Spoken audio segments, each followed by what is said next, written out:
Friends, good morning. Welcome back to our channel. আশা করি খুব ভালো আছো, সুস্থ আছো। আমরাও ভালো আছি সবাই। তো আজকের ব্লগটা একদম ছাদ থেকে স্টার্ট করলাম। ছাদে দেখেছো কাচাকুচি হয়ে গেছে, সব মেলা অনেক আগেই হয়ে গেছে। প্রায় 7:30-8টার মধ্যে মেলা হয়ে গেছে, স্নান করে পুজো হয়ে গেছে। তোমাদের গুলোবাবু এখন প্রায় 9টার কাছাকাছি। তোমাদের গুলোবাবু খাওয়া কমপ্লিট, তোমাদের দাদাভাইয়ের ব্রেকফাস্ট রেডি হয়ে খাওয়া হয়ে গেছে, একটু পরেই এখন বেরোবে। তো আমি ভাবলাম যে ব্লগটা স্টার্ট করে দিই, কারণ স্টার্ট করা অনেক সময় হয় না, নানান কাজে একটু সময় পেয়েছি, একটু স্টার্ট করে দিই, নাহলে আবার পরে স্টার্ট করতে হতো অনেকটা বাদে। যাই হোক, তো এরকম গুল্লুবাবু ছাদে চলে এসেছে। গুল্লুবাবু ছাদে এসেই হচ্ছে কিছু না কিছু আকাশ করবে। যেমন আজকে জামা কাপড় কেচে বালতিটা রেখেছিলাম, বালতির মধ্যে একটু জল ছিল, সেই জলটা নিয়ে মাথার মধ্যে ঢালছে। আর তারপরে কোনো গাছ আছে, সেই গাছের পাতাগুলো ছিঁড়বে, এই নানান ধরনের কাজগুলো করে দিচ্ছে। আবার ছাদের উপরে আগে একদিন একটা টব রাখা ছিল ছোট, এমনি জাস্ট প্লাস্টিকের, কিছু ছিল না কোনো, সেটাকে ঠেলে নিচে ফেলে দিয়েছে। নিচে ফেলা মানে পুরো মাটি টাটি সব পড়ে গিয়ে একাকার। মানে গুল্লুবাবুর দুষ্টুমি দিন যত যাচ্ছে বেড়ে যাচ্ছে। যাই হোক, তো তোমরাও সকালে উঠেছো অবশ্যই, আমার মতো অনেকে কাজ করছে, এত কাজ অবভিয়াসলি সবাই করো, আমি একা নই, তোমরাও করো। তো সারাদিন তোমরা কীভাবে কী কাটাচ্ছ না কাটাচ্ছ অবশ্যই আমাদের সাথে শেয়ার করো, সাথে থেকো, পাশে থেকো। তো সারাদিন কী করছি না করছি চেষ্টা করব তোমাদের সাথে শেয়ার করার, দেখতে থাকো বন্ধুরা। আপাতত তো ব্রেকফাস্ট কমপ্লিট হয়ে গেছে, অনেকক্ষণ আগেই হয়ে গেছে, এখন প্রায় 12টার কাছাকাছি। তো গুল্লুবাবুর স্নানও কমপ্লিট হয়ে গেছে, তার সাথে আমার রান্নাও কমপ্লিট হয়ে গেছে। আজকে রান্নাতে একদম কী মেনু ছিল তোমাদের সাথে একটু বলেই নিই। তো আজকে ছিল মাছের ডিমের একটা কারি হয়েছে, আর বেগুন পোস্ত হয়েছে, আর তোমার উচ্ছে ভাজা হয়েছে, ব্যাস এই সিম্পল মেনু। আর রাত্রিবেলায় দেখা যাক কী করি, রাত্রেটা অনেক সময় দিনে ভাজা টাজা কিছু করে রাখি, দেখা যাক রাত্রে যদি কী করবো এখনও ঠিক নেই। তোমাদের দাদাভাই কী খাবে আসলে দেখুক, তারপর করে নেবো। আর বেগুন পোস্ত হয়তো থাকবে। আর তোমাদের গুল্লুবাবু প্রচণ্ড দুষ্টুমি করছে, ধরে রাখা যাচ্ছে না, স্নান হয়ে গেছে তার, একটু পরেই খাওয়াতে বসবো। খাওয়ানো মানেই 1 ঘন্টার ব্যাপার, 1-1.5 ঘন্টা। তো কাজেই আপাতত একটু বিশ্রামে বসেছি, তারপর গুল্লুবাবু খাওয়ানো নিয়ে স্টার্ট করবো।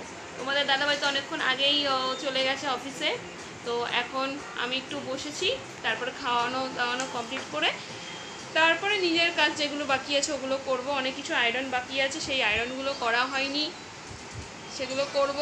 যদি গুল্লুবাবু ঘুমোয়, যদি না ঘুমায় তো করার কোনো ব্যাপারই নেই, কারণ গুল্লুবাবু না ঘুমালে আয়রন টায়রন করা যায় না। যদি তোমার দাদা বাড়িতে থাকে তাহলেই করি, কারণ এত দুষ্টু, কোনটা ধরে নেবে আবার হাতে লেগে যাবে এই। আর ওয়েদার এখন একদমই মেঘলা, মাঝখানে আবার ঝিরিঝিরি বৃষ্টিও পড়ছিল, এই হয়েছে। তো চলো আপাতত এটুকুনি।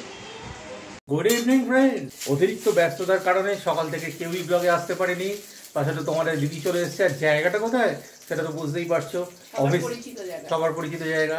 অফিস থেকে এসেই আমার যেখানে ভিজিট করা অভ্যেস, বিশেষ করে তোমাদের দিদিকে যদি দেখি রান্নাঘরে অ্যাক্টিভ অবস্থায়, তাহলে তো ভিজিট করবই করব। আর আজকে এসে তো সেই জিনিসটাই দেখেছি, তোমাদের দিদিকে অ্যাক্টিভ অবস্থায়। তা অ্যাক্টিভিটিটা কি সেটা এবার তোমরা একটু দেখো। দেখো বন্ধুরা, এখানে চলছে বেগুনি ভাজা। এগুলো ভাজা হয়ে গেছে, বুঝতেই পারছো ইভিনিং স্ন্যাকের। আর একটু ডিপ ফ্রাই হবে, ফোটানো চলছে। এটা দিয়ে রাত্রে পায়েস হবে। কি রান্না করেছে দেখো তোমাদের দিদি, কি রান্না করেছো?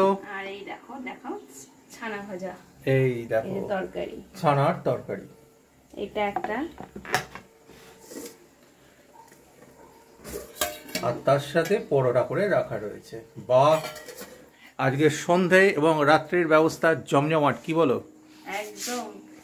তোমার দাদাভাইয়ের প্রত্যেকটা আইটেম স্পেশাল, প্রত্যেকদিনই চেষ্টা করি তোমার দাদাভাইয়ের স্পেশাল আইটেমগুলো করার। হ্যাঁ, শুধু দাদাভাই খায় না, আমিও খাই, কিন্তু দাদাভাইয়ের যেগুলো যেগুলো স্পেশাল সেগুলো আমারও মোটামুটি কাছাকাছি চলে যায়। কোনোটা যে এটা খাই না ওটা খাই না তা না, মোটামুটি খুব একটা খাবারের দিক দিয়ে অনেকটা একই জায়গায় যাচ্ছে। এবার তোমার দাদাভাই কি বলে শুনো। একটা এক্সেপশনাল আছে, সেটা হচ্ছে কাতলা মাছ। তোমাদের দিদি কাতলা মাছ কিছুতেই খাবে না, রুই মাছ কিছুতেই খাবে না। আর এটাই হচ্ছে মানুষের জেনারেল মাছ, বাঙালিদের জেনারেল মাছ। এই দুটো জিনিসই কিন্তু তোমাদের দিদিও খেতে যায় না, ভালো লাগে না। তোমাদের দিদি পছন্দ করে হচ্ছে যত ছোট মাছ আছে, ছোট মাছ বলতে প্রথম হচ্ছে কাচকিপুড়ো, দ্বিতীয় হচ্ছে ইলিশ, তৃতীয় হচ্ছে চিংড়ি, তারপরে হচ্ছে দেশি ভোলা, তারপরে হচ্ছে মজুরি ট্যাংরা। কাজুরি মাছও আছে। কাজুরি মাছ, এই কটা মাছ তোমাদের যদি পছন্দ করে, যেগুলো নর্মালি বাজারে খুব একটা পাওয়া যায় না, রীতিমতো খুঁজতে হয়। তার জন্য মানে তোমরা দাদাভাইকে বলো খুঁজে পেতে সেগুলো নিয়ে আসতে। সেগুলো নিয়ে আসি, সেটা বলো। সেটা অবশ্যই আনে, তাই বললাম যে বললো না এগুলো পাইছি না, মানে খুঁজে পাওয়া যায় না, তাই এগুলো খুঁজে পেতে এগুলো আনে, অবশ্যই আনে, নাহলে খাই কি, অবশ্যই আনে পছন্দের খাবারগুলো। হ্যাঁ, রুই কাতলা মাছ খুব একটা খাই না, খাই তাও মাঝে মাঝে, খুব কম, রেয়ার। চলে এলাম ডিনারের পর, যদিও খুব একটা রাত হয়নি, মানে আমাদের তুলনায়, আমরা যে সময়তে রেগুলার ঘুমোতে যাই তার তুলনায় খুব একটা রাত হয়নি, কিন্তু আজকে দুজনেই প্রচণ্ড টায়ার্ড, যে কারণে আজকে একটু তাড়াতাড়ি ঘুমানোর প্ল্যান আছে। তাড়াতাড়ি মিনস 12টার আগে অবশ্যই নয়। গুল্লুবাবুও ঘুমিয়ে পড়েছে, ডিনার তো আমাদের হয়ে গেছে, তোমাদের দিদি গেছে ফ্রেশ হতে। তা এই সময়তে আমি ভাবলাম যেটা আমরা করি রেগুলার ব্লগের শেষে, যে তোমাদের শুভরাত্রিবেলা, সেই কাজটা আমি আজকে সেরে দিই। আর আমাদের ব্লগটা কেমন লাগছে বা কেমন লাগলো সেটাও জানিও, সঙ্গে থেকো, চ্যানেলটা সাবস্ক্রাইব করো, লাইক এবং কমেন্ট করে আমাদের উৎসাহিত করতে ভুলো না। তোমাদের উৎসাহ পেলে আমরা আরও বেটার কোনো কিছু করার প্ল্যান করতে পারবো। আপাতত আজকে এটুকুই, সবাই খুব খুব খুব ভালো থেকো, আবার দেখা হবে পরবর্তী ব্লগে। আজকের মতো গুড নাইট, টাটা।